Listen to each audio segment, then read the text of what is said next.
कथाटा आपण कथा देइथिले आपनको इस्तार जे जार 60 रु 80 पर्यंत से पाइबो 3000 जार 80 धरी से पाइबो 3500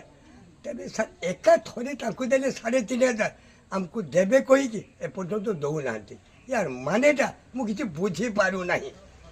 मते कोटे कथा कहून तो जे की दुखरा में चलू जे कोटे औषध खाइ आमे पैसा पाउ जेनी बड़ी दुखरा में होते तेणु आम करवा कौन तेणु आम कथा को आप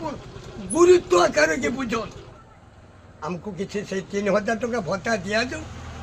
ठीक हो भाई क्या तो से 3000 टका भत्ता दिया जाऊ आम शांति हो बाकी औषध पत्र खाइबू किए का पिला क्या चाहूँ बुढ़ा को तेणु बुढ़ा बहुत कष्ट आम चलुचे दयाकोरी मो हाथ जोड़ी कहूँ तेणु आपण आमको से भत्ताटा को दौड़ जेतको आपण कही गोटे ओडिया कथार अच्छे आज्ञा तो बाक्य ते रक्षा करो सत्य के सौदा घर तेणु आप से कथाटा को रक्षा करूँ मुझे कही मु विदाय नौ जय जगन्नाथ।